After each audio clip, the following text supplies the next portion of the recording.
Magandang araw. Ako po si Mark Lester Liraga. Ito po ang aking daily devotion. Galit ka ba sa kasalanan? Na titalakay po ni Pastor Russell Ocampo sa 365 Daily Devotion. Ang Bible verse po yung araw ay galing sa Romans chapter 2 verse 5 to 6. Sabi po ay, But after thy hardness and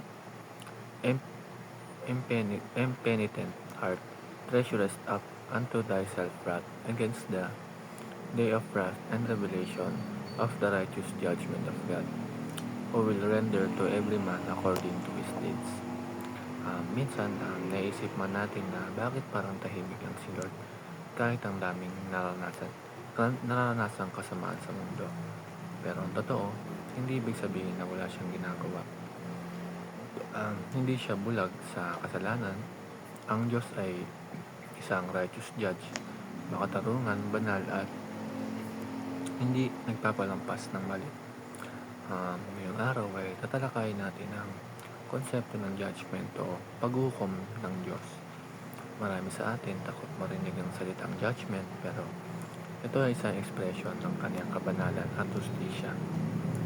Ang first teaching is God is righteous judge who cannot ignore sin. Ang Diyos ay hindi tulad ng tao na pwedeng i-ignore ang kasalanan ng basta-basta. Sa totoo lang, kung tutuusin ay hindi siya pwede maging Diyos kung pinapalampas niya ang kasalanan. Imagine mo kung ang lahat ng kasamaan sa mundo ay hindi pinapansin ng Panginoon. Parang nawawalan na rin ang halaga ng kabutihan. Sabi nga sa Romans chapter 2 to 5, But after thy hardness and impenitent heart. Ito yung taong ayaw magsisi, imbis na lumapit sa Diyos ay patuloy pa sa kasalanan. Ang second teaching is God's judgment deals with all sins and injustices. Minsan feeling natin, maliit lang naman itong kasalanan ko.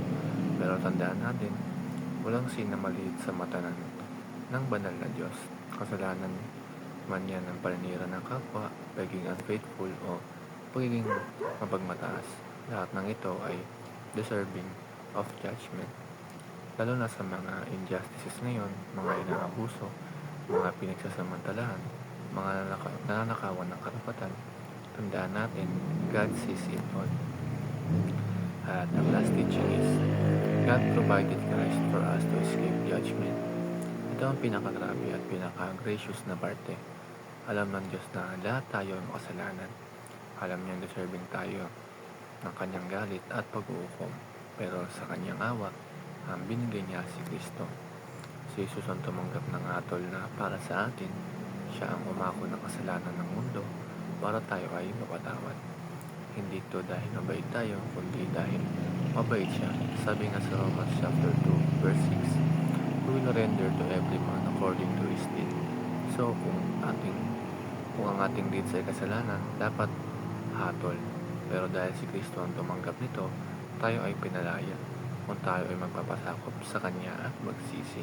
Yun lamang po.